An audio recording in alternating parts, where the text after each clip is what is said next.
As well as Modern Combat 4, we have something called TV Catch-Up, and this is only available for use in the UK because we're awesome and we pay a lot of money for our TV license, and basically we get all these Freeview channels to stream for free anytime you want, no limit whatsoever. So we'll play. What is there on? So we've got no Charm, Batman. Should we have Batman?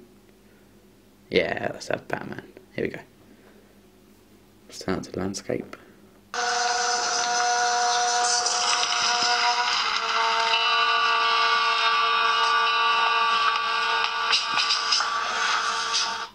So there's not really much to show you there, but it is weirdly addictive. I mean, because of the screen resolution, it beats TV's resolution by quite a way, and you do find yourself walking around your house with this, with your eyes glued to the screen. But it is useful, and I'm sure you'll love it. So we'll go to the YouTube app now, which is optimised for HTC Sense, I'll have you know.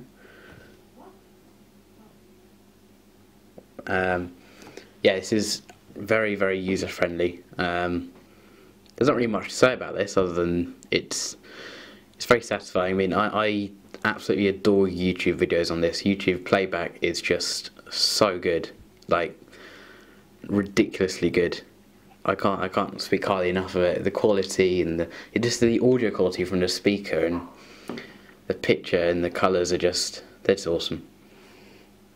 So now a big feature of this phone, if you long press the home button here, we have something called Google Now. And if you don't know what Google Now is, it is better than Siri. It can show you all sorts. It can show you, it calculates your journey to work and rediverts you if there's a traffic problem. It does absolutely everything, and I mean everything. So we'll do traffic, weather, public transport, flights, sports, next appointment, translation, currency, time back home, places, and shitloads of other cards, which I'll just show you now. So you've got birthday cards, concerts, flights, events, hotels, packages, restaurants, location history, films. The list is absolutely endless, and it's so useful. It's so much better than Siri. So I'll just give you a quick example. Do I need an umbrella? No, it isn't raining in Lewis, UK. It's 10 degrees and mostly cloudy. That's something I'm going to look forward to in school. What is 5 times 8 divided by 3 plus 98.5? The answer is 0.015. There we go. So it rounds up to you automatically. It does all sorts of things. It really does. What is the temperature of the sun? The surface temperature of sun is 5,778 degrees Kelvin. When was Adolf Hitler born? Adolf Hitler was born in 1889. It's useful. It's really, I'll tell you that now. And you will use it quite a bit. So along with Google, we have something which I've used. It's Google Navigation. It comes on all Android handsets, I think, but it is really rather good. I'm not going to buy a sat nav when I get my own car because this is all I need, if I'm honest. Really, it's quite something. And it has got a gyroscope and virtual compass and all sorts. I mean, you can do everything with this phone. You really can. Well, I think that about rounds it up now. Just a few things I'd like to point out. So, shortcuts wise, you've got the Play Store here, which you think at first, oh, I won't use that, but you do end up using quite a bit. I mean, all you have to do is get to Play Store. You can either have it in a folder if you want to, but I just go like that and up like that. And from the drop down menu, you have settings, quick button settings, which is very good.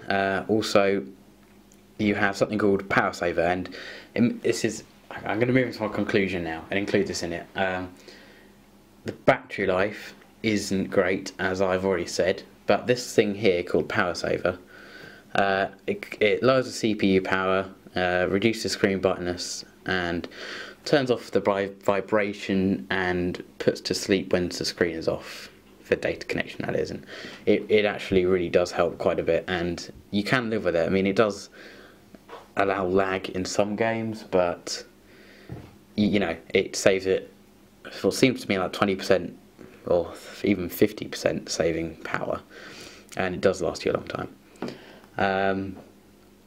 So yeah, that's I think the only con I really have for this device is the battery life, which is adequate. I mean, there's not really anything bad about it. 1080p video is a bit choppy at sometimes at 20. It's meant to be 30 frames per second, but it's more like 24 frames per second, so that can be a bit choppy.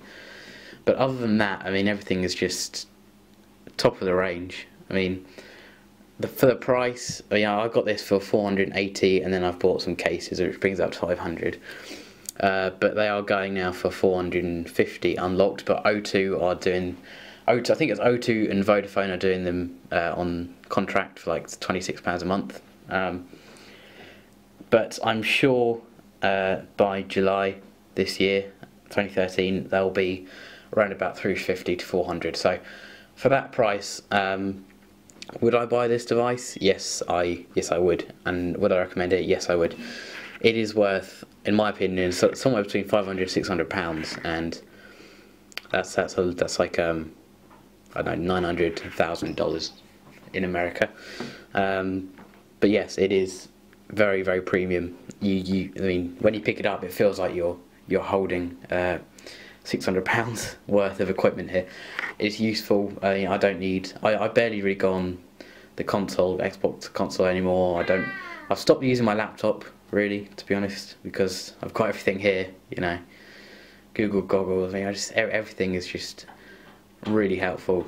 The calendar app, even, it's just simple, helpful. And yeah, I think that's about it, really. Browser's good. I mean, everything, design, hardware, the camera, operating system, music, web browsing, apps, everything on this device is just fantastic. You will not be disappointed. I can pretty much guarantee you that, to be honest. Yeah, so I'm sorry to keep you so long, but this has been an in-depth review of the HTC One X Plus, which I have had for the past 2 weeks or so. Got it £480 online. This is the international variant, not the AT&T US version, so just remember that. I would highly recommend it. Everything about it is fucking great. And yeah, I think that's it. See you guys.